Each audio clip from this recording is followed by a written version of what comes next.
monster that it appears either unable or unwilling to control. And a particular ominous aspect of the Mumbai attacks was, of course, the inclusion of Western targets, and especially the Chabad Jewish Center, suggesting that the LET has moved away from a purely JNK-focused agenda towards a more global jihadi one that especially appeals to its funders in West Asia.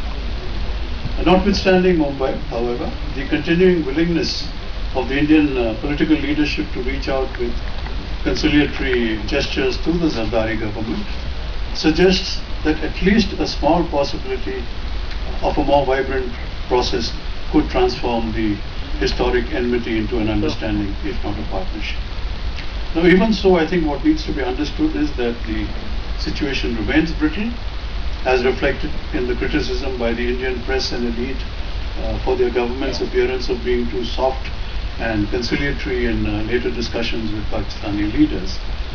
It may therefore be pertinent to make a point that another Mumbai-type attack would not only mean an end to the composite dialogue, but result in a much more belligerent Indian response with all the tragic consequences for the subcontinent.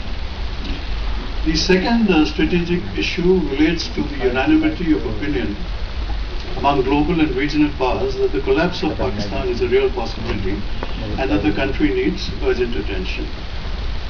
Pakistan is no longer viewed by the international community as just a terrorism problem. The current focus, in fact, by the USA, NATO, China, Japan, is on the integrity of Pakistan.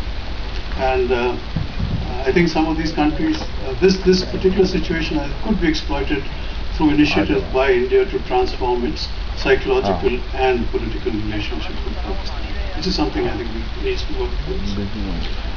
However, unlike a few of us, few in India who are trapped in the nostalgia of the pre-partition period, most of us in the strategic community in India have always held the view that it is for the people of Pakistan to determine their and for their political leadership and the military leadership to determine their own destiny.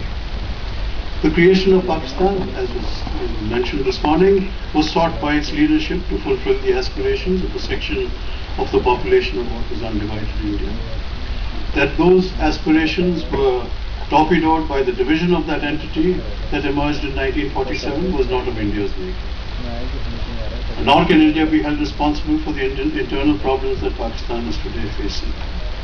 However, there is a significant section of Indian policymakers and analysts that hold the view that further weakening of Pakistan does not serve India's interests. Then those of us, there are many who feel that a failing or failed Pakistan will pose an obstacle to India's rise as it is to achieving regional power status. Because if Pakistan begins to fragment and the establishment in Islamabad loses control, refugees and of course terrorists may spill across the border into India. This point was also made this morning, compounding the problems of population explosion and the internal discord that already exists in parts of India.